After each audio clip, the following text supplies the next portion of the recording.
Never doubt that a small group of thoughtful, committed citizens can change the world. Indeed, it is the only thing that ever has. The earth will not continue to offer its harvest except with faithful stewardship. We cannot say we love the land and then take steps to destroy it for the use by future generations. Good morning to one and all present here, and welcome to the webinar, which is surely going to be a learning experience for each one of us present today. They say the ultimate test of a man's conscience may be his willingness to sacrifice something today for future generations whose words of thanks will not be heard. Well, I think the master of this test is here with us today, a man who needs no introduction. You all might not know his real name, but surely recognize him with his title, the one and only, the Recycle Man of India, Dr. BINISH Desai, a waste warrior and Indian environmentalist, innovator, and social activist. Dr. BINISH Desai is an innovator and a social entrepreneur working on industrial waste recycling and management. He holds a master's degree in environmental engineering and a PhD in environmental science and technology. He started his career at a very young age, that's 11 years, by carrying out home-based experiments with the chewing gum and paper. He currently has 150 plus eco products under the Eco-Electric Technologies banner in India. He is a Padma Shri nominee and have received many national and international awards for his contributions, such as being youngest to be awarded with Rotary International Alumni Humanitarian of the Year Award for South Asia, Forbes 30 Under 30 Asia 2018 list of successful social entrepreneurs, etc. He is known as the Waste Warrior and Recycling Man of India for his works in recycling more than 700 tons of industrial waste. He believes that the concept of waste does not exist in nature. The waste was generated by human consumption. Thus, it is our duty to sustainably get rid of it.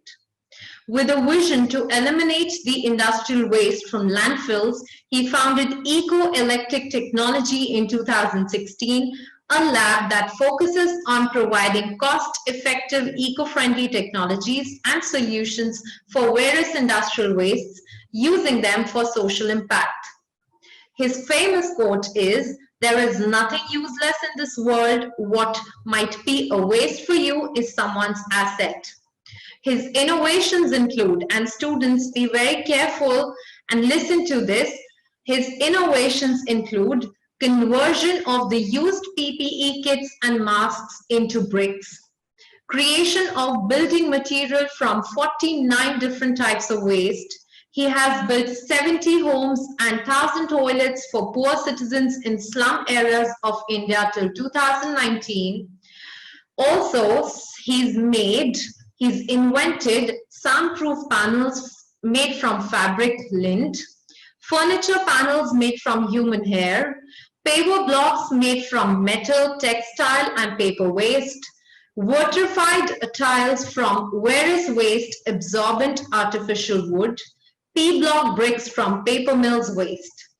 And students, very proudly, we have a man with us whose recycling work has reduced carbon emissions by 1,300 metric tons.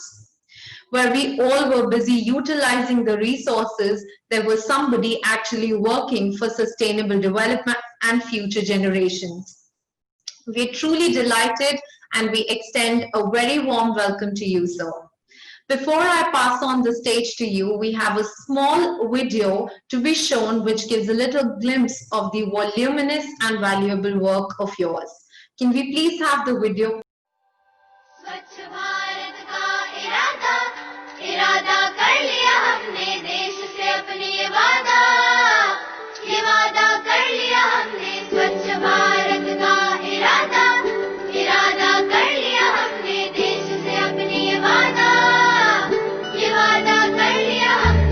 स्वच्छ भारत का इरादा कर लिया हमने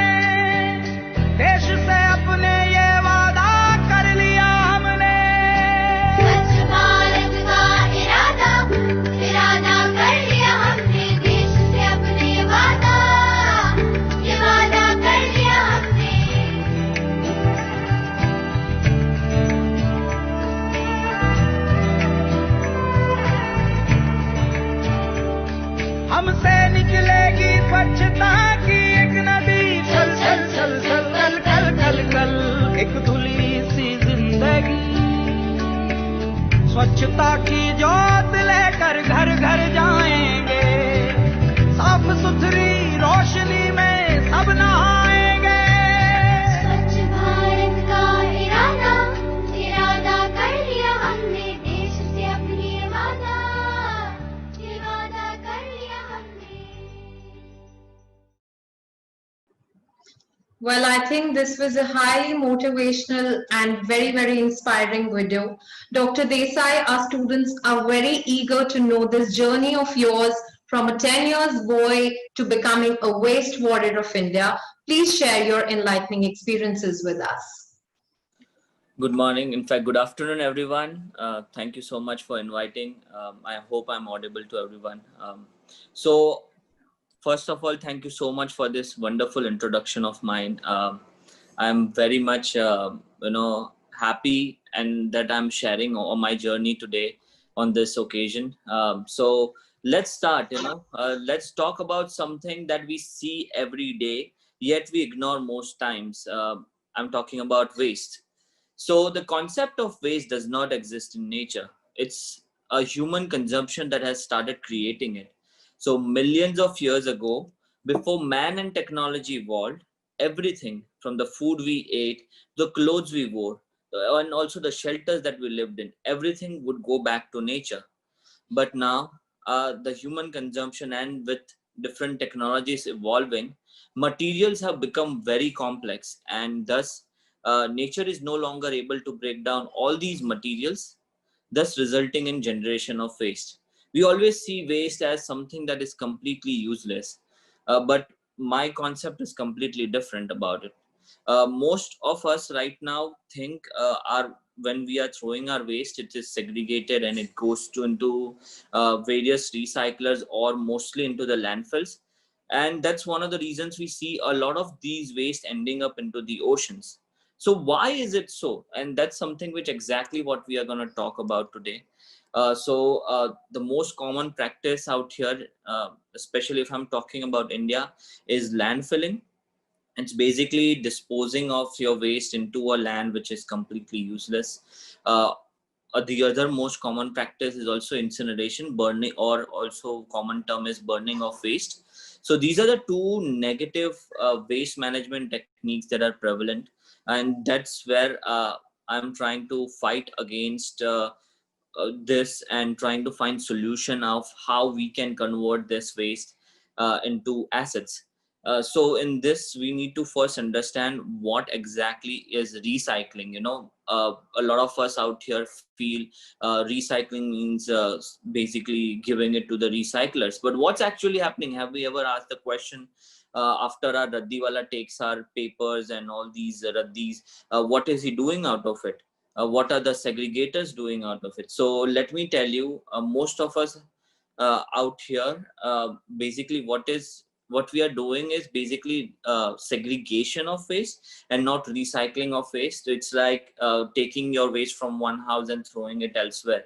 We hear a lot about cleanup drives, etc., but essentially we are just relocating the waste rather than getting rid of it. So that's where recycling comes in. Recycling uses materials to convert it into something else of use. And that's what I have been doing. Eco-eclectic technologies is a group where we are based on three major things. The first is environmental impact. So all our products are based on environmental impact. Second is ensuring that it is also used by everyone. So creating a social awareness and social impact as well, that it is accessible to everyone in need. And third is commercial viability. So it also needs to be economically benefited to everyone so that all the people who are buying these products can actually use them as well. So these are the three things that base out my eco-eclectic technologies. And what we do here is I like to call it as a salon for industrial waste, where the waste comes in and becomes products that people desire. They are cost effective than the conventional materials. They are unique and they solve a problem that is creating a social problem. For example, sanitation, housing. And all these things, you may be thinking I may have started recently, but actually my journey started at the age of 10, when I was watching Captain Planet. It was a cartoon that was coming on Cartoon Network, and he was my favorite cartoon, and he was a superhero. So I would always say, Captain Planet, he's a hero cutting pollution down to zero. So that tagline would always resonate in my ears, and I would say, okay, I want to help Captain Planet one day.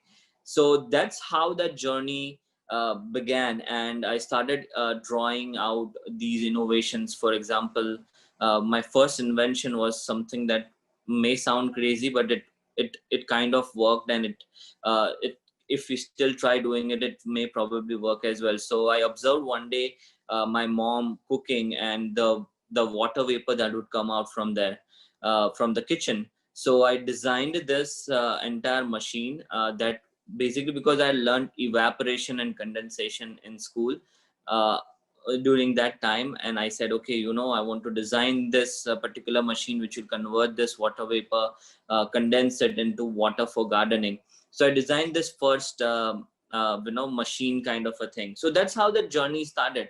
But what I am today is because at the age of 11, a very funny incident happened with me. I was sitting in a class, and somehow a chewing gum got stuck on my pants, and the class was going on. So I tried removing it with a piece of paper, and it had hardened up. So I went back home.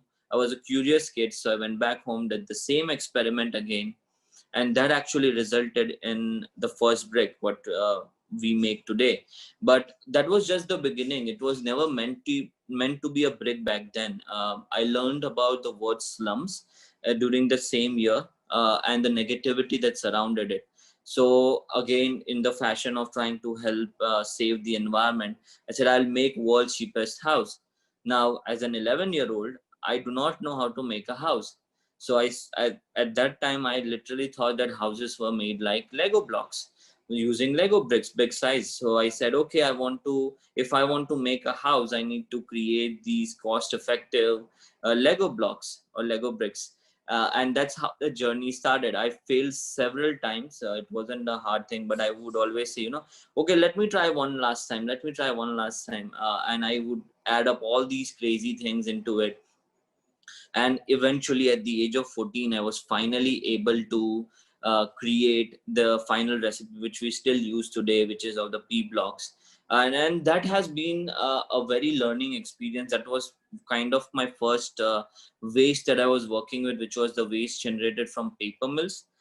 And at the age of 16 in 2010, when I come from a small town, so working with waste was a taboo. So at the age of 16, I went against everyone and started my company in the backyard of a paper mill, in its garage, where I started making these bricks, and it took me almost 11 months to make the first 3,000 bricks.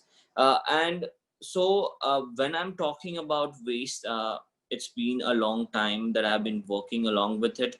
And what I see is, a lot of people see it as something useless. I see it as like a clay. You can play with it, you can do a lot of things with it, but it's just that you need to change your perspective about it being from icky to it being, oh wow, this I can do something like this, understanding the material. And that's exactly what I've been doing ever since then. So starting with the paper mill waste to today, more than almost 70 different types of waste are being recycled into 150 plus products. So why is it always that a lot of our waste end up into the landfills? So I'm going to share with you a very simple formula for it. So as I said about paper waste, right? So when I'm talking about paper waste, most of us out here would agree with me that you think paper is recyclable, right? Well, you are only half right, because paper may be recyclable, but paper is not commercially recyclable. When I'm saying this, I mean to say is this, so there's a huge difference between the two. If you're recycling paper in your house, you're making craft items, you're making paper mache and all these things, then yes, you are recycling it for your own consumption.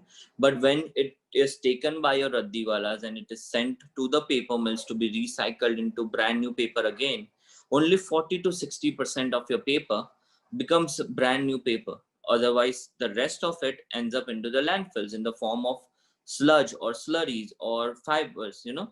So that's what's happening, because it's not commercially viable for those paper mills to recycle them into a brand new paper again. So this is where the problem is, as the logistics cost and the cost of processing that particular waste is actually, if it's less than what the value of the material that we are going to make, then only then a product is commercially recyclable.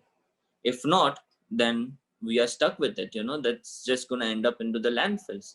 Most of the recyclers out there are basically segregating the waste, where they are taking the waste of higher value and selling it to the potential other people who can use those waste. The rest of it, which is low grade plastics, different types of unsegregated waste, is again going into the landfills.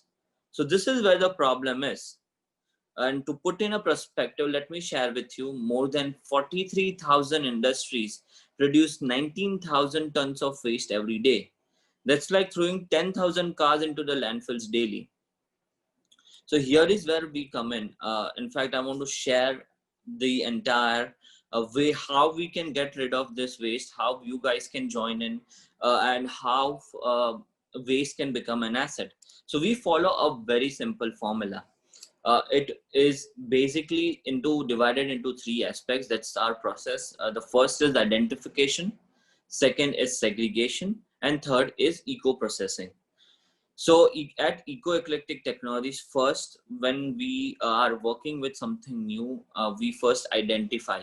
So identifying a problem, identifying what kind of waste it is, how the process, what type of process it has been generated from, and how is it being consumed? Is it before consumption, after consumption? So that's identification.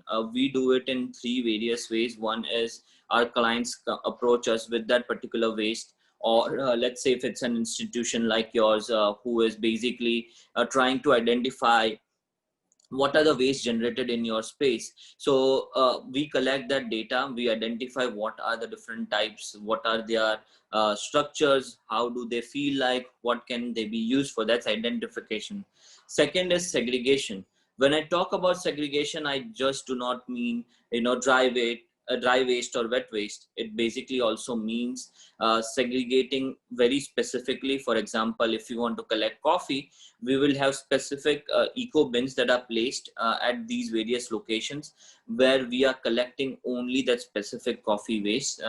Compared to all the other things as well, we have different types of eco bins. The most recent one being PPE face masks. So we are keeping these PPE face masks at different hospitals, public spaces, salons, restaurants, all these places to collect these particular waste. Once it is there, we'll disinfect it and be using it for our Brick 2.0. So, you know, this is called specific segregation. And here also it means for industries to give it to us in a way that it's completely segregated into different, may it be an ETP, may it be plastic waste. It may not be, so if it's mixed plastic, we still take it, but then it has to be identified as a non-segregated waste. So it's also in a way type of a specific segregation. So this is our second way of, this is the second step of our process. And the third is something that I'm going to elaborate on, which is eco-processing. So as I said, you know, nature, right? So there is nothing in nature, it's us who are doing it. So when you observe around nature, as there is no waste, we also understand how nature works in terms of recycling.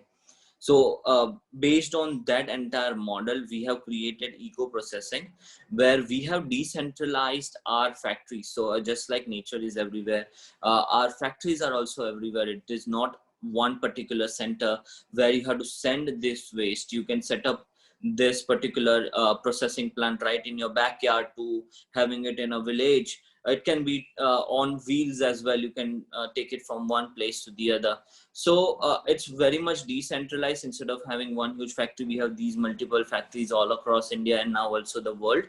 and that helps us process the waste that is generated very locally and create products for that particular location. For example, we make toilets, so all the waste that is collected from that particular area, we convert them into bricks, and these bricks are made by the villagers themselves to make toilets and houses for their particular area. So that's generating employment, as well as recycling and also creating these eco products. As it was mentioned in my introduction, we convert very different types of waste into different products made. We metal and textile waste into paver blocks, artificial wood made from human hair. All this result in a unique circular economy, where one man's waste becomes the other man's treasure. Now, as I am elaborating on the same, I'm happy to share with you one of our recent case study of how PPE face masks will be converted into bricks. So, as you guys would have heard, during the lockdown, every day you see all these pictures of how PPE face masks are ending up in the oceans, how all these, creatures are being affected, especially the recent study showing that there are more face mask in the oceans than the jellyfish. So this kind of started giving me an eco anxiety while during the lockdown. So I started working with the PPE face mask particularly, and created this brick 2.0. Talking about that brick 2.0, it's basically 52% of the entire brick has the PPE face mask, which is collected in a very specific manner. We have eco bins for it. Once they reach us, we'll be disinfecting it, shredding it into pieces, and mixing it with our previously patented P-block recipe, which consists of industrial paper waste and binder. So this is basically trying to find solutions whenever you can, and why I gave you this example is because no matter wherever you are sitting, no matter what age you are, innovation can happen as long as you observe. So I usually give this formula to everyone who wants to have a startup. First, observe. So observe a problem around you, observe what's going on, observe the nature. Nature will not just give you a problem, but it will also help you get a solution of it. So observe a problem around you. Second is fail. I have failed several times. There have been a lot of challenges that I have faced, especially trying to bring a new technology in a place where working with waste was a taboo.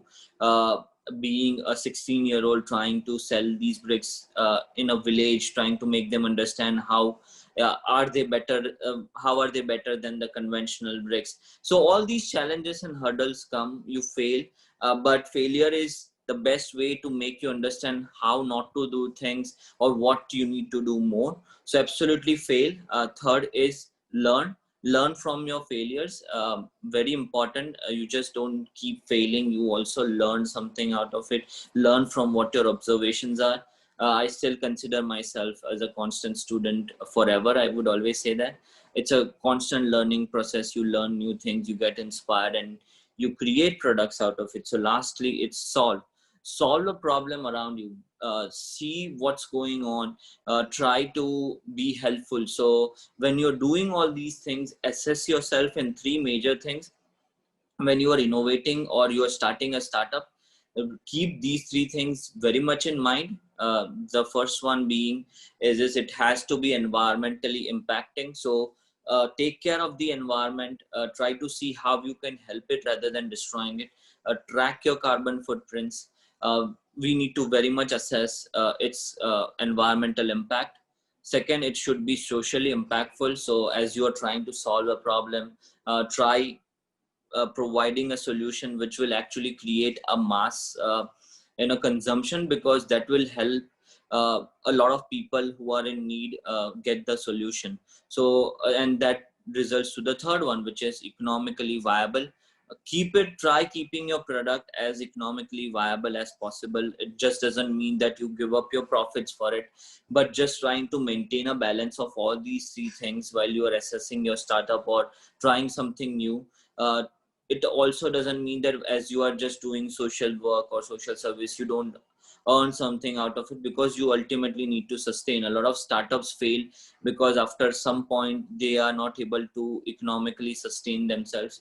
So it just does not need to be cost effective for the consumers, but also should be able to generate profit for your company. So having a balance of all these three things is very much necessary. And I think, this being said, I want to now open the floor for more Q&As, because I think that will be much more interactive rather than me constantly speaking about things. Sure. Thank you so much, sir. I think what you mentioned here, the most critical point today is to solve. A lot of Correct. us are very conscious. We want to use resources carefully. We have a lot of ideas, but we keep it to ourselves. And now that you shared such a pragmatic approach, such a practical approach to, do something, not just think about it, but apply it practically, is something we all need to tap upon. So I see a lot of students raising questions live right now as well. We'll start with the Q&A. So the Sure. first question which has cropped up is, it says how electronic waste or e-waste can be handled at the grassroots level, considering the huge amount of e-waste generated by households.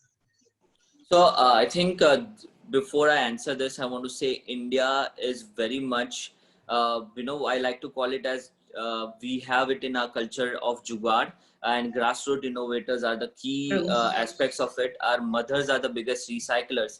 So now coming to this point about recycling at the grassroots level, especially the e-waste. E-waste is a very difficult waste to work with. So there are lots of components and aspects of it. There is this one aspect where it has precious metals in it. So that is being extracted, but the unused may be plastic, may be the metal aspect of it, the outer layer of it, or multi-layer plastics. So all these things, there are various machines and various techniques that we have developed. Probably I think I can share more details about it if you send an email to me. Sure. I can guide you on the same as to how we can do it. But the major point is about decentralizing. Instead of having this huge factory, you keep it in the village. It can be a way of collecting it. It can be used into small. So if it's coming in a small aspect, then we can convert it into home decor products, corporate gifts, things like that. But if it's coming in a larger larger quantity, then we have other solutions how we can first recover the metals and all the other things, and then the leftover part can be converted into panels. It can be converted into structures which are of use to those villages. Right. Dr. Desai, this makes me very inquisitive now to understand if at all there is a solution. I'm not sure if there's a solution. I want this for our students and each one of us who's present here. Converting these, usable resources into bricks, or doing something this can only be done at a very huge level. Is there anything which we can do at individual level, maybe practice it at our homes itself and try to reuse something in multiple ways? Absolutely. I think so. The core about recycling itself starts from doing things personally. So the first thing that I want to tell everyone is, only buy things that you need and not the things that you want. This automatically will help you reduce your waste consumption, like generation of your waste directly. So that's number one point. The second point is about trying to identify what are the types of waste that are coming in your generated from your household. So if it's paper, you can convert it into various products. You can keep collecting it till it piles up, and then maybe make bricks, maybe make products such as, as I said, lamps, clocks, which we are doing it in rural areas where we are training these women to make jewelries out of all these waste that are generated from that particular village. So you can do a lot of things. Coffee lovers, if there is coffee waste being generated, you can collect it, and we actually have this DIYs where we help you create products out of it. You can make coffee mugs out of it, a lot of other products out of it. So the core is about identifying what the waste is. The wet waste, absolutely, you can compose it. That's the most common practice. And a lot of waste which are not recyclable at household, we are here to help. So what we have introduced is subscription services. So anyone who wishes to subscribe to that can basically identify certain types of waste they want to collect and send it to us. We provide them those boxes. They can keep collecting it. When it's filled, we will collect it from your place and then create products, and we can give you credits against those products. Now talking about, as it's a school level or a college level thing, we have introduced something called eco centers. So basically you can have an eco center in your own premise where students, teachers, parents, anyone who is interested to work with waste can come to that place. It's like an exploration lab where materials are kept. We have a huge variety of materials students can work with, create products out of it. We have a lot of success stories coming from this particular program that we run in a lot of colleges here, and we have had startups that are now making products out of the waste that they identified as students. So I think that would be an interesting aspect to look into for students to be involved. And looking at the current pandemic, probably maybe starting in their own houses, trying to explore with different ways can be a good way to start. Right. Very well answered. And I think it gives a lot of opportunities and it opens the doors for a lot of our students to also participate in these initiatives. The next question is, Dr. Desai, first of all, heads up to Ecolite Studio, a micro-social enterprise which employs underprivileged women to make eco-friendly decor. So we want to ask, what was the inspiration behind this, or what motivated you to empower the rural women? So it's a very interesting story. In fact, while we were constructing a toilet in a local village, a woman actually came to me. I was visiting that village, trying to see this progress. And at the house where the toilet was being constructed, this woman came to me and started arguing with me. It's like, why are you making this toilet for me? I don't want this toilet. So it kind of puzzled me. It's like, why I'm providing an infrastructure to you and you don't have to pay for it. So what was the problem? Is she, and the answer that she gave kind of struck the idea behind Ecolite Studio. Was that she said that I do not have money to even maintain this structure because I hardly earn more than 200 rupees a day, and I cannot afford to make my kids study. I will not be able to maintain this toilet, so I don't need it. And that gave me like an inspiration or an idea that if these women cannot come to a factory to work, then how about bring the factories to them? So that generated the idea of micro social enterprise Ecolite Studio. So what we do is this: these women have their own working hours, so they are not employees; they are women entrepreneurs. We train them to make jewelry, home decor products, different other materials out of waste, and they basically at their own convenient time create these home decor products and are being sold not just in India but also internationally. Most of our clients are international ones, and majority of the production cost goes to them because they themselves are strength and micro factories, powerhouses. So a woman on an average sitting in her house can earn 3 times more than what she would have gone for 8 hours and earned out of it. So that has changed a very big, it has brought a very huge social change where these women now have a say in their families, because a lot of villages, women are not allowed to go out and work. So, they were very much constrained into the house, but this has brought like a way where they gather, they interact with other women from around India, and are always learning new things. So that's been a very close to my heart journey, and I'm very excited about what are the new things that we are coming up with, especially post pandemic. That's great. Dr. Desai, a lot of our students are here on the panel live with us. They have few questions to raise. The first student is Arya Saini. Arya, can you please enable your camera and ask the question? Good afternoon, sir. Good afternoon. My question for you is that in India, the concept of waste management was not so popular. So, how difficult this journey has been for you so far? So absolutely, when it all started, actually, it's wrong to say that waste has not been popular. It's just that the people were not taking it seriously, or the people were not trying to see it as recycling. Jugaad, we have always heard about it.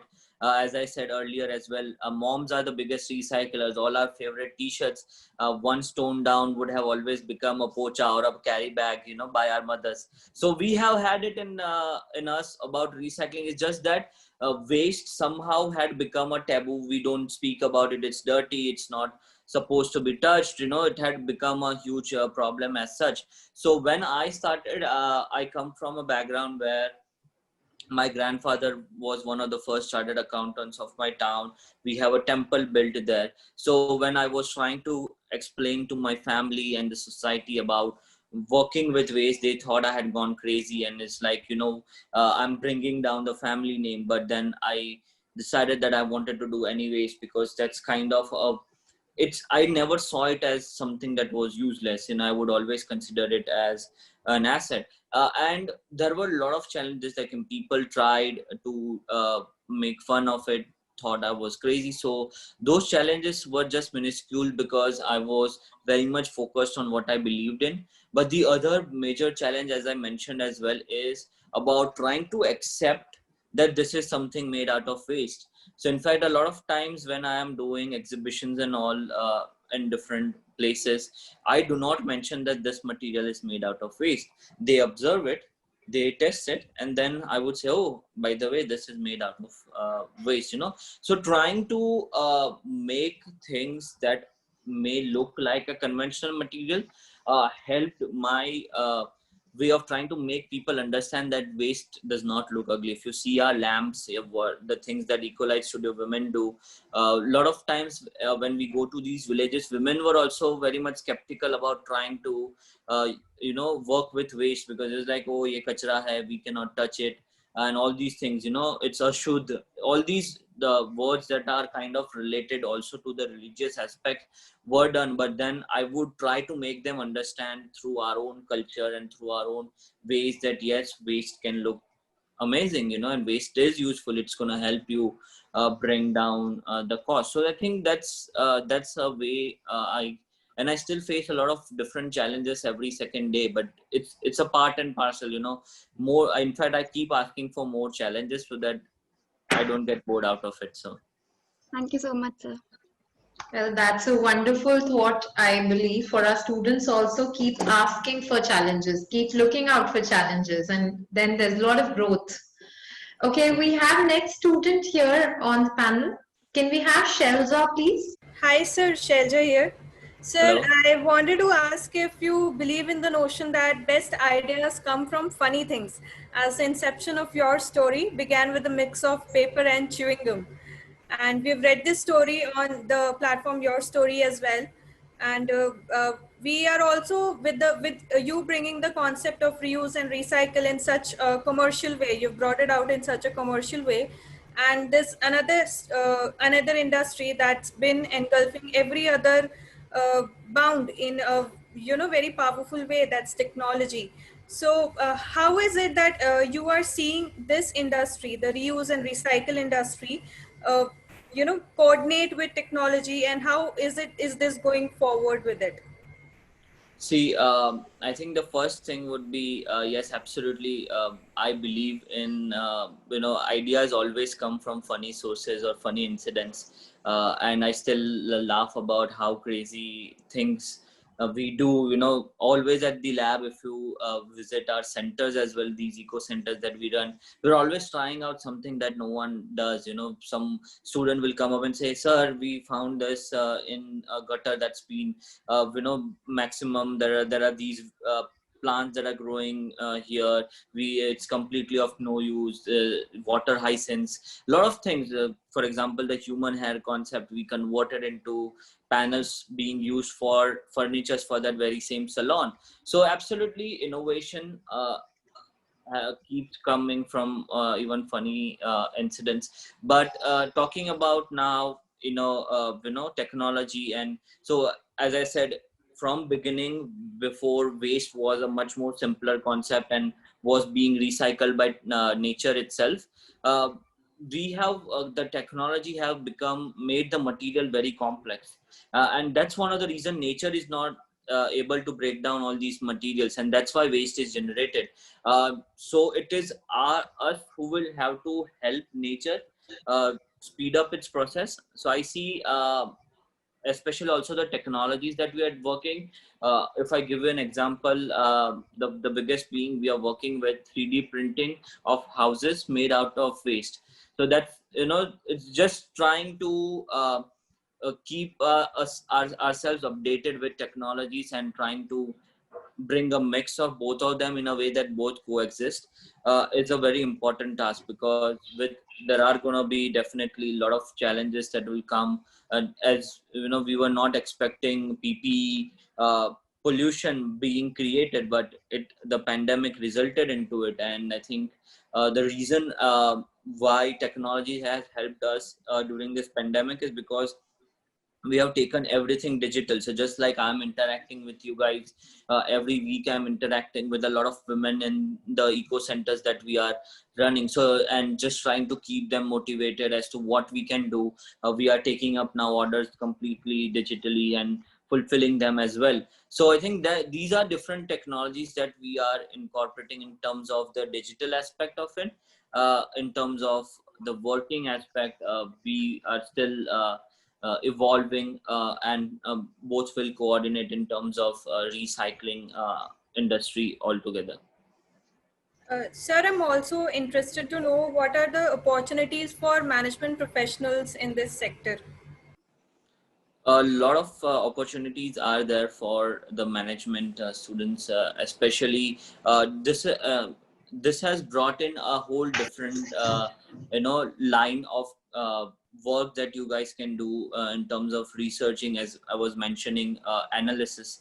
So a lot of analytical part in terms of identification of waste, trying to see how it will impact, how a product can impact. Then there are the normal general occupation, but if you're talking about something unique opportunities, then micro startups can be an absolute good option for the management students trying to manage an entire micro space in a village, or trying to create a platform which can help all these things. So these are some of the general ideas, and then apart from that, absolutely your interest in recycling can bring a lot of collaborations of management with the concept of sustainability. So I think these are different ways you can find or create your own opportunity, or create your own field as well. Thank you so much, sir, for answering this question. We have another student with us, Siddhant, who is newly joined our institution. Siddhant, you can raise your question, please. Greetings of the day, sir. So I want to know that how you come up with this brilliant idea of reusing and converting waste into something useful at such a tender age, and what hurdles did you face exactly? How difficult was it for you to make people aware of it and add them into this particular step? Because considering simple fact, it's very difficult for a student or a 10-year-old boy or even a teenager to encourage someone for a particular endeavor. So, answering your first question, I would love you to go and watch Captain Planet. They are that will probably self answer your question about how inspired I was, because if you see a single episode, you will understand it speaks about pollution, it speaks about trying to save the environment. So as a kid, as a 10-year-old, you get very fascinated by trying to help your superhero, and that exactly helped me do the same. So once I had that, I started doing all these crazy things. My parents literally thought that I how if you see Big Bang Theory, if you've seen that, Sheldon. So my parents also thought that I had gone crazy and I needed to be tested. But that's a way of trying how people perceived it, that okay, I had gone, this is something very stupid that I'm doing. Okay, how can a chewing gum and paper become a brick? What is he talking about? In fact, there were when I started initially, there were a lot of these a couple of newspapers and channels had spoken, saying working with converting a house made from paper waste and chewing gum, someone doing this is a crazy person. So but what I would always do is this, I call it as a layman's test of understanding. So even if I have a lot of research reports, government affiliated labs proving my product, still it will not make a general public understand. So what I would always do is I would take a regular brick. I would take my brick, especially at that age I was working with brick. So I would tell them, okay, drive a car over it, throw as hard as you want, hit it with hammers as much as you want, dip it in water for as many days as you need it, and compare it with the regular red brick. They would do that, and I would always, I had the small camera on my, so I would always click these pictures and all these things of them themselves trying to prove me wrong. And I think that kind of cleared their doubt as well about how how this particular concept, or how this waste coming from a 16-year-old was becoming a product that they wanted to use. So that was the thing. Now talking about the social aspect of it, till I didn't achieve on a high national level, people still thought that I was not doing anything, kind of a thing. But I always believed in what I love doing, what my passion lied. And that's one of the reasons why I'm very happy that I was one of those pioneers to bring waste mainstream. Because till then we were only seeing waste recycling in the eyes of a raddiwala or segregators overall. So I think that kind of was that journey that probably, I think it was a hard one. I lost a lot of people in the way, but you have to lose something to gain what you have believed in. So I think that should answer your question. All right. Well, I think, Dr. Desai, you're teaching us a bigger lesson in the sense that we have to believe in our thoughts, and age is no bar, I guess. If Absolutely. in case we can learn from our environment, we can give it back, then we're absolutely moving in the right direction. We have another student with us, Srijan Kumar, who has recently joined our institution, Asian Law College. Can I have Srijan here, please? Hello, sir. Good afternoon. Hello, good afternoon. Sir, I really want to know, sir, how are you able to set up the laboratory for the waste management at a very young age? Like, sir, who motivated you? And sir, what were the resources you required for the same, and how you manage the finances? So if you see my initial lab, it looks nowhere like a lab. It's just a namesake lab. It's basically do dhane ka dabba, a couple of small mixing tools, and that's like a very grassroots, very basic, like a lab. I think if you read the book The Recycle Man, which is written on my life and journey, you will see the picture of how the initial lab looked like, and that will give you a general idea about it. But what my inspiration was, again, is the other cartoon Dexter's Lab. So that's where the lab came from. But in real life, my biggest supporter and helping hand was Dr. Kalam. So I had written to him once I had completed, made those first 3,000 bricks and made a prototype house. And I'd written to him. He was kind enough to reply me, and I got to speak about it to him and also to a lot of innovators. So that kind of started my journey in terms of how like, you know, from believing in my own self to a lot of other people believing in my technology and being able to prove it, and the biggest being the ex-president of India. And my idol has always been him as a scientist. He has done wonderful work. So, you know, that's something that kept me going.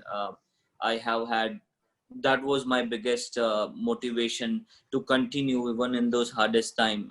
In 2015, I had almost lost everything that I had worked for because I tried bringing in an investor, and he ended up cheating and trying to take away my patent, and I almost gave up everything and restarted.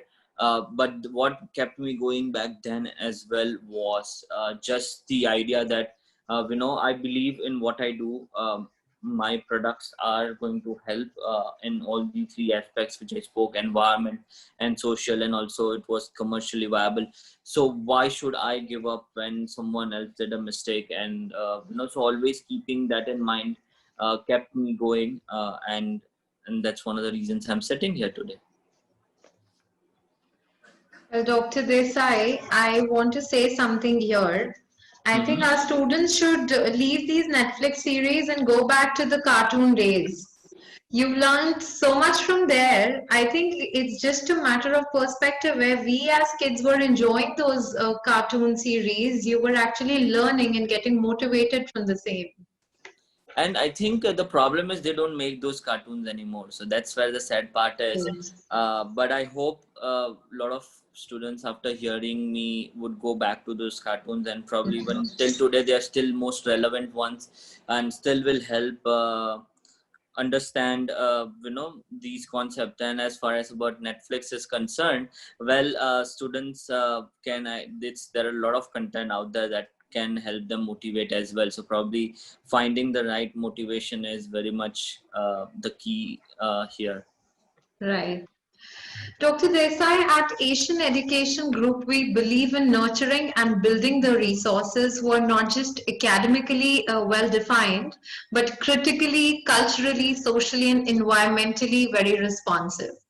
So with this very notion, we have our own Eco Club, which plays a significant role in encouraging and enhancing students' participation in activities aimed at conservation, protection, and management of the environment.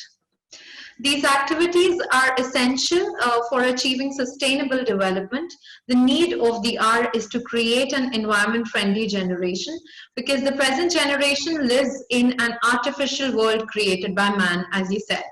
In order to sensitize these students towards sustainable development, our Eco Club organized an activity named InnoWaste, Innovation with Waste. By participating in this activity, students were expected to showcase how waste can be recycled, reduced, or converted into an asset.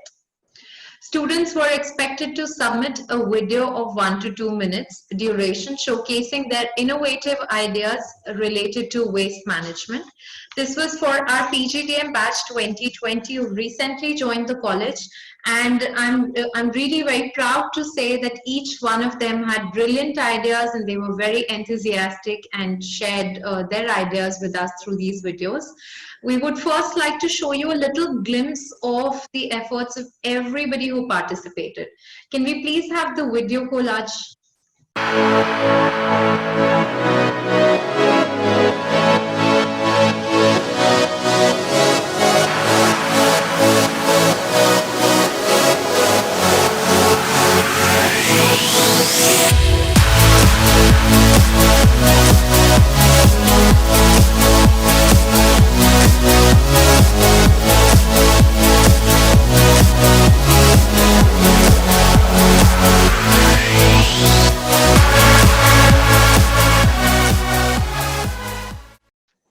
Well, looking at such enthusiastic participation, it was really very difficult for us to also decipher.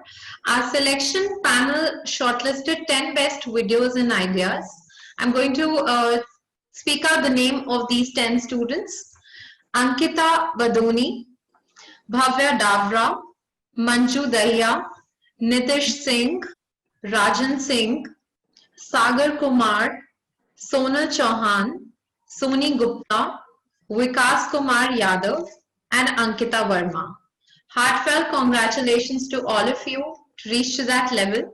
Out of these 10 students, our internal jury has shortlisted 5 best videos and ideas, and I would request you to please decipher and let us know the finalist, the final winner. So the first one is by Vikas Kumar Yadav. Can we have his video, please?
Amazing. Great. Our next finalist is Soni Gupta. Can we have her video, please?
Okay, so that was the second one.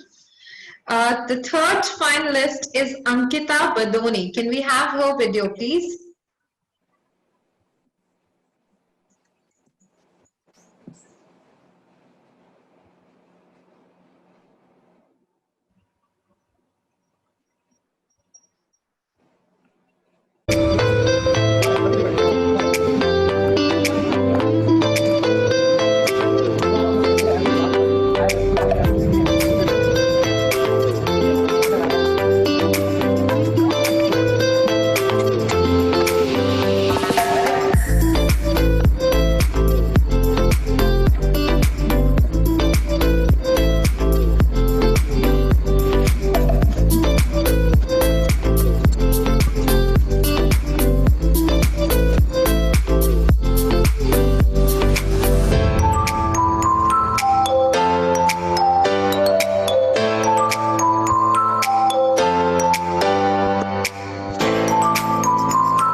that was really very beautiful.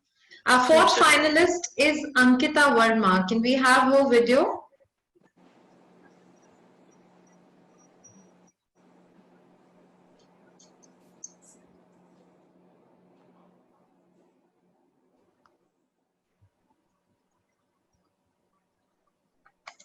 There is no away. When we throw anything away, it must go somewhere. This line by Annie Leonard literally hits my heart. Hi, I'm Ankita Verma. Plastic is really very harmful to our loving environment. So I have this plastic water bottle which is totally damaged. Now I am going to show you in the fast forward mode how we can convert this plastic water bottle and use it as eco bricks. So let's begin. Take the bottle and stuff it with all the plastic wrappers, and our goal is to stuff it really tight and packed. And once it's packed, it becomes a little harder, and then we can use the water bottle as an institute for hollow blocks. And there we go. We all have old newspaper and waste papers at our home. So now I am going to show you one very possible way of using these waste paper into some innovative. So I have these torn paper into the water, and I have soaked them properly for about more than 4 hours. Now I have to mash it properly. After mashing it, I have to remove the water of it. After removing excess water and taking it out into a bowl, add some glue to it and mix it properly. Now take the mold and grease it and start sticking the mixture onto it and give it a proper shape of the mold. And there you go, you have a perfect bowl made out of waste newspaper. Next one is the kitchen and the garden waste. So this waste can be totally used as a compost and manure for our plants. Next one is the replacement for aluminum foil. So I have come up with this very brilliant idea of using wax wraps instead of the aluminum foils because it will be very sustainable and eco-friendly on the other hand for our environment. So all you have to do is to take a piece of a cloth as per your requirement and put the beeswax over it, grate it and then put it over it and then bake it. And there you go, you will have a very eco-friendly and sustainable wax wrap for your food coverings.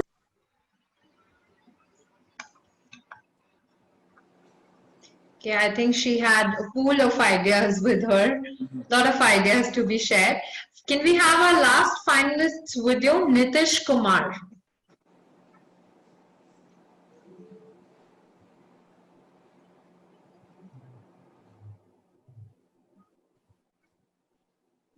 Hello, this is Nitish Singh from Asian Business School, PGDM Batch 2020. So during this lockdown, I recycled some waste materials and made something that has been quite useful to me. So here are some I would like to show to you.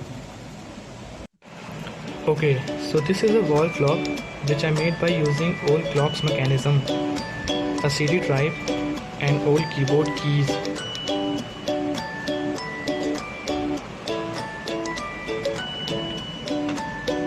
And the second item which I made is a USB powered emergency light. I made it by using old LED bulb shell and fixed some new LEDs inside it. The design I got inspired from Iron Man movie and made it. I'll light it up and show you. There you go.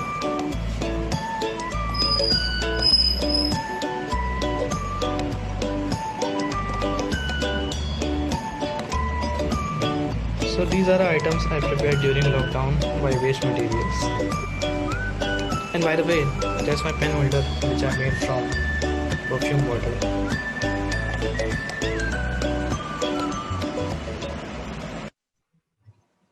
Well, I think Nitish has spent his lockdown days really very constructively.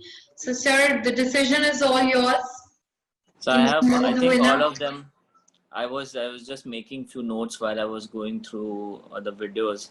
I found everyone unique in their own way. I think first one was Vikas, I think, if I'm not wrong. His was very innovative, and I think that can be something that can be massively adopted, especially for places where there is no lights available. So probably such cost-effective, upcycled lights can be used. So I think he can keep that in mind and probably think about starting something. Probably I would love to have one of that and put it in one of our museums as well. So that's very interesting. The second one was concrete table, very creative. And also the bottle, the bottle planters was also very amazingly created.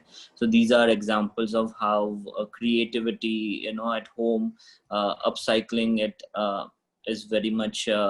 These are the two examples that I would give. Then the fourth one, very informative, lot of things that are shared. I think she can be an amazing advocate for zero waste technology.